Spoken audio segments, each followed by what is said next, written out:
காலையில் விடிஞ்சோட முதல் வேலையாக கிளம்பி வெளியே போயிடறாரு முத்து. கிளம்பி போய் மனோஜோட அந்த பார்க் ஃப்ரெண்ட் இருக்கார்ல, அவரை போய் பார்த்து அவர் காரில் ஏற்றிக்கிட்டு போயிட்டு இருக்காரு. சரி, அந்த ஆளை எத்தனை நாளாக தெரியும் அப்படின்னு சொல்லிட்டு கேட்குறாரு. ரொம்ப நாளாக தெரியும் அவரை, 1 மாசமா பழக்கம் அப்படின்னு சொல்கிறாரு. எது 1 மாசமா? 1 மாசம் தெரிஞ்சால போய் இவங்கிட்ட கோத்து விட்டுருக்குற அப்படின்னு சொல்லிட்டு முத்து கேட்குறாரு. உடனே அந்த மொட்டை இருந்துட்டு, நான் என்னப்பா பண்ணுறது, 5 கோடி ரூபாய் வீட்டு 3 கோடி ரூபாய்க்கு கொடுக்குறாங்க அப்படின்னு சொல்லிட்டு நான் சொன்னேன். உடனே டைனோசர் மாதிரி வாயை பிறந்துட்டு வந்து நிற்கிறான் அப்படின்னு சொல்லிட்டு அவர் சொல்கிறாரு. அவனை பற்றி தான் தெரியும்ல, உலகத்திலேயே தான் தான் பெரிய புத்திசாலின்னு நினச்சிட்டு இருக்கிற மிகப்பெரிய முட்டாளவன் அப்படின்னு சொல்லிட்டு முத்து சொல்கிறாரு.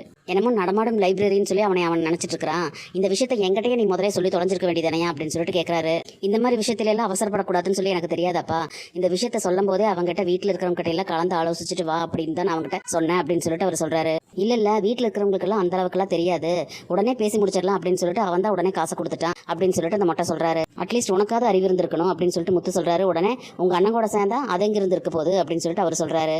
இப்ப பாரு, அவனால நான் வந்து உங்க கூட சுத்திக்கிட்டு இருக்கேன் அப்படின்னு சொல்லிட்டு அவர் சொல்லவும், அந்த பார்ட்டி யாருன்னு தெரிஞ்சு அவன் கையில இருந்து அந்த காசை வாங்குற வரைக்கும் நான் கூப்பிடும் போதெல்லாம் நீ வந்து ஆகணும் அப்படின்னு சொல்லிட்டு முத்து சொல்றாரு. உங்க கூட இந்த மாதிரி வந்தா ஏதாவது கமிஷன் தருவியாப்பா அப்படின்னு சொல்லிட்டு அவர் கேட்கறாரு.